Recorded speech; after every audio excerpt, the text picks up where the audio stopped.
শোনেন আব্বা, আপনি তো শ্বশুর মানুষ, বেশি কথা আপনি কম না, বেশি করে গেলে আবার বেয়াদবি হয়ে যেতে রে। কও বাবা, আমার মাইয়ে যদি কোনো অন্যায় করে আমি এন দিয়ে মাইয়ের বিষের হরিয়া হেবার তোমার বাড়িতে যাবো, এই আমার ওদা। আপনার মাইয়ের বিয়ে হচ্ছে আইস 3 বছর। কয় বছর? 3 বছর। 3 বছরে যেখানে প্রথমের আমার ঘরে আনছি সেখানে মনে হচ্ছে আব্বা জান্নাতের হুর পাইছি। এই এরপর যেই বছর একটা গেলে এই এর মধ্যে আস্তে আস্তে আস্তে আস্তে আব্বা আমার কথা কমন্তনতে আইছে। কমন্তনতে কেমন? ধরেন যে এখন একটা জিনিস চাইছি যে আমার এই খাওয়ানটা দেও, প্রথম দৌড় দিয়ে গেছে, কারেন্টের নাম দৌড়ি হচ্ছে আব্বা। বুঝতে যান তারাবাতি বাগান না, খালি এরুমে ওরুমে এখানে সেখানে যা চাইছি হাই এনে দিছে। এরপরে এরকম করতে করতে বছর একটা যায়, আর হের ওই আমার কথা শোনাও আস্তে আস্তে আস্তে আস্তে কমতে আয় 1 বছর গেছে। আমি বোঝ দেয়নি আব্বা যে হে যে আস্তে আস্তে কমতে আয় আমার কথা যে অমান্য করা শুরু করছে। 1 বছর আমি টের পাইনি, করছে শেষের দিকে। এইবার মনে করেন যে আর 1 বছর গেছে, হেইকে আমি একটু ঘটনা ডাকি, পরে কই অসুস্থ থাই, তাই বলে এই সমস্যা।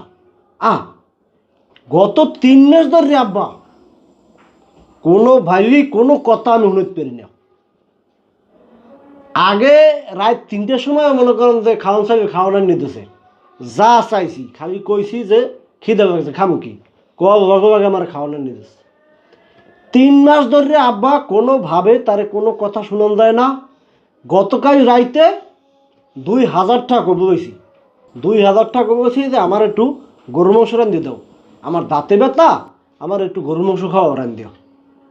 এই এর মধ্যে আব্বা কোনো কথাই শুনবে না, 2000 টাকা রাজি হইল না। কয় কি জানেন? কয় তোমারটা আমারটা তো একই, আমি টাহার দিও কি? টাহার দিয়ে যে মানুষ কেনা যায় না, কবুলন যায় না, হিমাঞ্চল লোক সংসার করে কেমনে? আমনে বাবার জিজ্ঞেন আব্বা, আমার বাবাকে থাকবে না থাকবে এর একটু জিজ্ঞেন। তুমি বলে আবার 30 দিন রাত দূর গরুর মাংস রান্ধি দিতে কও, পরোটা বানাই দিতে কও, কাটা রেডি বাজিয়ে দিতে কও, কফি বানাই দিতে কও, চা বানাই দিতে কও, চানাচুর মা দিতে কও, হে একা রাত দূর মনে পারো তোমার সব। এই কয় আমি এই কয় তুই যে তোর বাপের দ্বারা বিশ্বাস দাও যে তোর রাত 3টের সময় রানতে কই, তুই তুই কয়দিন রান্ধি দিতেছ আমার? তুই আমার বাপের দ্বারা বিশ্বাস দাও? হ্যাঁ, আমি তোরে খাওয়ান মরণ এরা ওটা আনি দিই, তুই খাই আমার রান দিয়ে দিবি? হ্যাঁ, তোর বাপেরটা খাই, আমারটা আমি খাই, তুই খাই রান দিয়ে দিবি? হ্যাঁ হ্যাঁ, আমি কামের মাথারে রাখবো, হ্যাঁ রাখতে দে না। আবার কিছু যদি হয় আমার লাগে, ও কামের মাথারে রাখতে দেবে না, নিজেও কাম হবে না। আবার আপনি তো জানেন আমি টাহার কুমোর, আমার কোন দিক দিয়ে কমতি আছে। আমি যদি একটা কামের মাইয়ে রাহি, হ্যাঁ তো ওর অসুবিধে রাখি, ওর কাম কুমোরা লাগবে, ও হ্যাঁও রাখতে দেবে না, আর আমার এদিকে রান্ধেও দেবে না। হ্যাঁ, আমি একটু খাওয়ান পছন্দ করি। আমার ওই রাইতে মোবাইল টোবাইল টিভি রাত 2টা 3টে বাজে, হেই কেউ উঠেই কই যে একটু খাওয়ান দাও। এত রাইতে কেউ রানতে কয়, তোমারই তো দোষ। ক্যা আগে রান্ধে নাই? শুরুতে দেয় সুন্দর কারেন্টের নাল কামড়ছে, এখন কি হয়েছে? আগে যদি না হারতে হে বুঝতাম যে না, মনে হয় এই রুমেরই আগে কামারছে কারেন্টের নাহার। এখন আমার ঘরে দিনকে দিন হে তেনাই যায়, হে বোঝে কেমনে যে মোনা কালামি হারে না। শোনো মাকসুদ, আমার মাইয়েরও বয়স কম, তোমারও বয়স কম, অল্প বয়সে বিয়ে হচ্ছ, একটু বুঝ জন্য চলাফেরা করো, না বাইরের দিয়ে মানুষের মন্দ কয়, বুঝো না? এই আমি ওরে বুঝেই কইতেছি, তুমিও রাইতে খাওয়ান টাওয়ান চাইবে, একটু বিবেক খাড়াই চাইও। শোনো একটু ধৈর্য ধরো। আমার কি ধৈর্যের শেষ আছে আব্বা? আমি ধৈর্য ধরতে ধরতে এই পর্যন্ত আইছি, আমি ডেলি ধৈর্য ধরি। হ্যাঁ, ধৈর্য ধরতে ধরতে আমার হাতের কাছে খাওয়া উঠিয়া কই ফল তো পাই না। হ্যাঁ, ও যদি ডেলি রাইতে 3টের দিকে আমার যদি একবারই গোস্ত আর নেহরুমের সামনে দেয়, তা হেডেই তো ফল, তা কই পাই কই?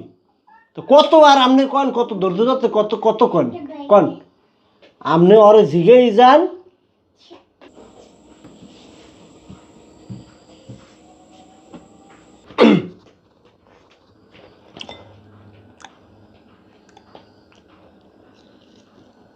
ওইসব আব্বা ধৈর্য যে ফল একটা আছে আসলেই আছে। আপনার যদি যাইয়া বাবা না আনতাম আমার বাড়ি সে হয়তো এই ফলটা পাইতাম না। এই যে আজকে গেছি আইসি, এটা একটা ফল তো আছে, এটা পাইলাম।